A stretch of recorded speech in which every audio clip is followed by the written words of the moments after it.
அப்போ வந்து பார்த்திங்கன்னா விஆர்எஸ் கொடுத்துட்டு வந்துட்டார் என்னோடய சிஸ்டருக்காக. அப்போ வந்து ஒரு வாட்டர் கேன் வந்து போடலாம் அப்படின்னு சொல்லிட்டு வாட்டர் கேன் பிஸ்னஸ்லேருந்து எங்களோட லைஃப்பை ஃபஸ்ட்டு ஸ்டார்ட் பண்ணேன். அது ஒரு பிஸ்னஸ்ஸு. அண்ட் தென் அதுக்கப்புறமா வந்து கம்ப்யூட்டர் சென்டர் ஸ்டார்ட் பண்ணோம்.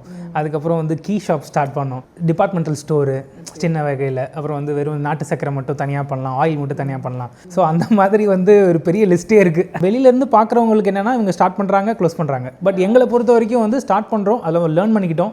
அண்ட் அதுலேருந்து நான் எப்படி இம்ப்ரூவ் பண்ணிக்கிட்டேன், என்ன வந்து ரியலாக சூட் ஆகும் அண்ட் வந்து எக்ஸாக்ட்லி ஒரு பீப்புளுக்கு என்ன பிடிக்குது என்ன பிடிக்கல அப்படின்றத தெரிஞ்சுக்கிற ஒரு ஆப்பர்ச்சுனிட்டியாக நாங்கள் எடுத்துக்கிட்டோம். ஆக்சுவலி இதை ட்ரை பண்ணும்போது தான் நம்மளுக்கு என்ன வரும், நம்ம ஸ்கில் தெரிஞ்சுக்கிட்டு பண்ணணும் அப்படின்ற ஒரு விஷயத்தை கற்றுக்கிட்டோம். அதில் என்ன படித்து என்ன ஒர்க் பண்ணீங்க ஃபஸ்ட்டு? என்னோடது வந்து பார்த்திங்கன்னா after 10th diploma first and then engineering முடிச்சுட்டு என்னோடய ஜாப் நான் ஸ்டார்ட் பண்ணிட்டேன். ஸோ நான் பேசிக்காக ஒர்க் பண்ணது different fields, quality, marketing and manufacturing, so supplier quality, customer quality. So நான் மேபி என்னோடய லக்குன்னு நினைக்கிறேன். நான் ஒர்க் பண்ண இண்டஸ்ட்ரீஸ் எல்லாத்துக்குமே வந்து எனக்கு புது பர்சன்ஸோடு இன்ட்ராக்ட் பண்ணுற, அவங்களோட ஒரு எக்ஸ்பீரியன்ஸை ஷேர் பண்ணுற ஒரு ஆப்பர்ச்சுனிட்டியாக கிடச்சிது.